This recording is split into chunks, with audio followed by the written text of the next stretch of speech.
In the last 10 years, there's been some very interesting developments in evolutionary biology, neurocognitive science, child development research, and many other fields, which is beginning to challenge some of these long-held shibboleths that we've had about human nature and the meaning of the human journey. But there is another frame of reference emerging in the sciences, which is quite interesting. It really challenges these assumptions.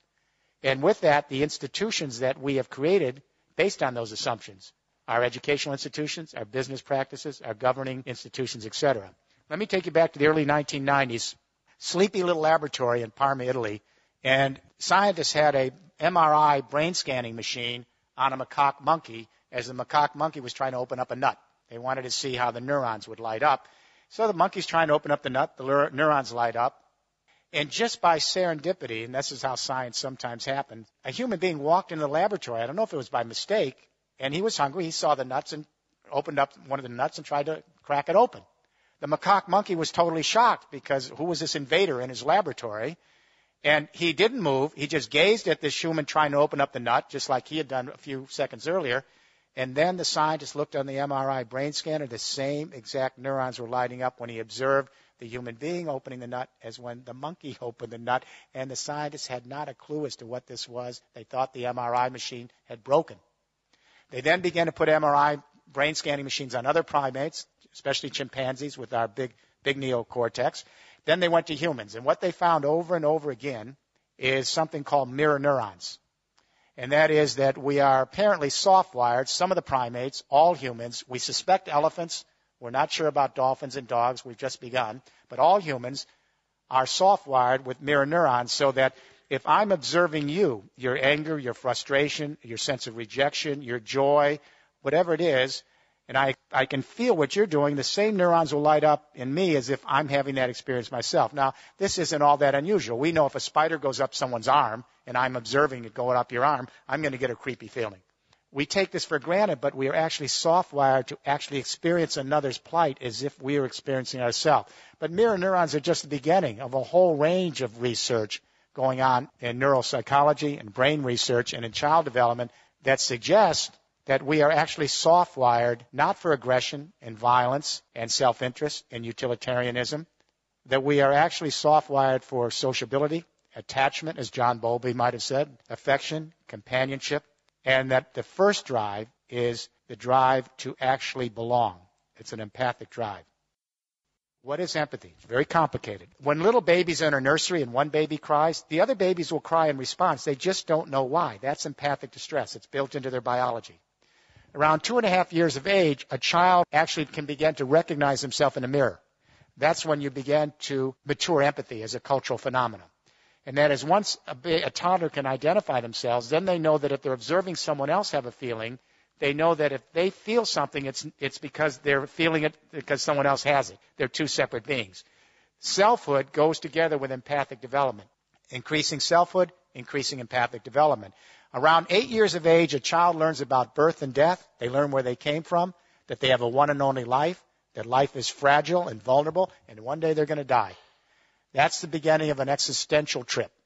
Because when a child learns about birth and death and they have a one and only life, they realize how fragile and vulnerable life is.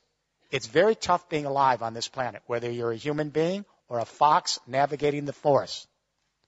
So when a child learns that life is vulnerable and fragile and that every moment is precious and that they have their own unique history, it allows the child then to experience another's plight in the same way. That other person or other being, could be another creature, has a one and only life. It's tough to be alive, and the odds are not always good. So if you think about the times that we've empathized with each other, our fellow creatures, it's always because we felt their struggle. We have the width of death in empathy and the celebration of life. And we show solidarity with our compassion. Empathy is the opposite of utopia. There is no empathy in heaven. I guarantee you, I'll tell you before you get there. There isn't any empathy in heaven because there's no mortality. There's no empathy in utopia because there is no suffering. Empathy is grounded in the acknowledgement of death and the celebration of life and rooting for each other to flourish and be. It's based on our frailties and our imperfections. So when we talk about building an empathic civilization, we're not talking about utopia. We're talking about the ability of human beings to show solidarity not only with each other, but our fellow creatures who have a one and only life on this little planet. We are Homo empathicus. So here's the question. We know that consciousness changes in history. The way our brain is wired today is not the way a medieval serf's brain would be wired, and their brain wouldn't be the same as the wiring of a forager hunter 30,000 years ago. So the question I asked at the beginning of this study 6 years ago is, how does consciousness change in history?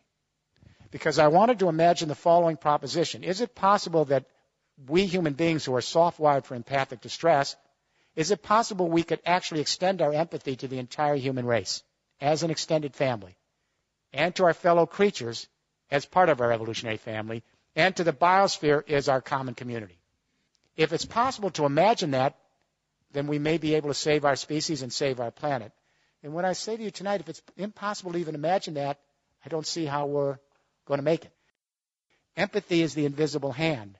Empathy is what allows us to stretch our sensibility with another so that we can cohere in larger social units. To empathize is to civilize. To civilize is to empathize.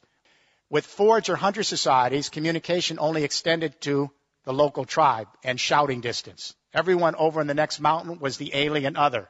So empathy only extended to blood ties.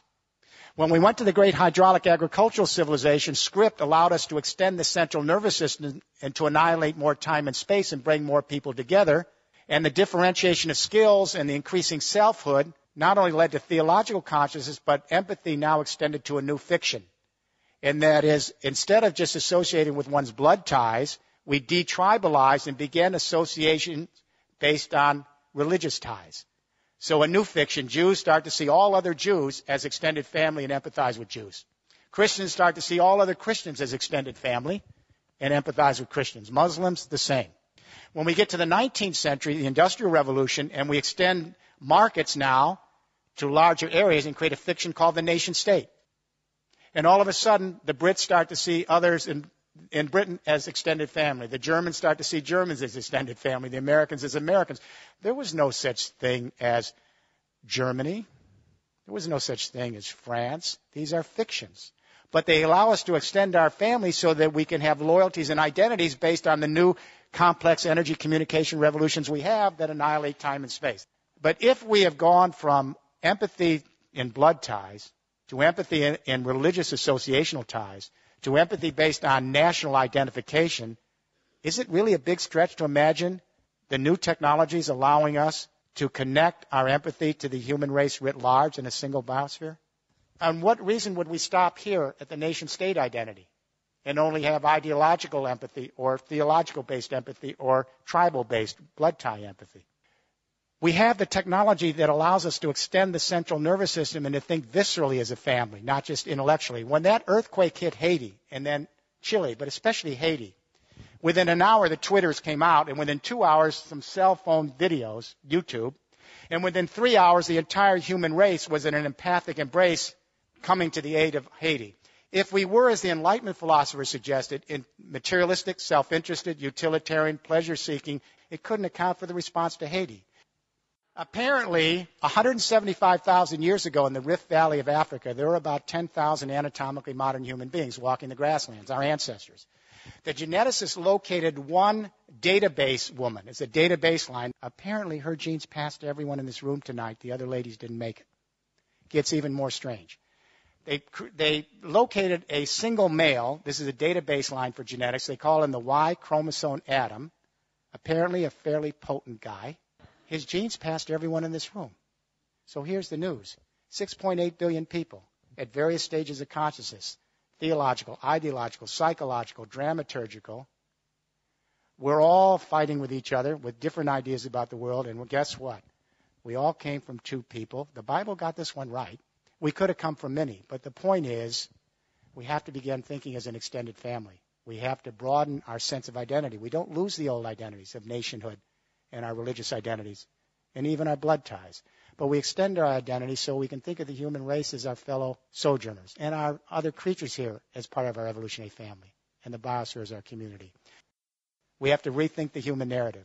If we are truly homo empathicus, then we need to bring out that core nature. Because if it doesn't come out and it's repressed by our parenting, our educational system, our business practice and government, the secondary drives come. The narcissism, the materialism, the violence, the aggression. If we can have a global debate, let it start here from the British Royal Society for the Arts, which apparently you're doing, to begin rethinking human nature, to bring out our empathic sociability so that we can rethink the institutions of society and prepare the groundwork for an empathic civilization.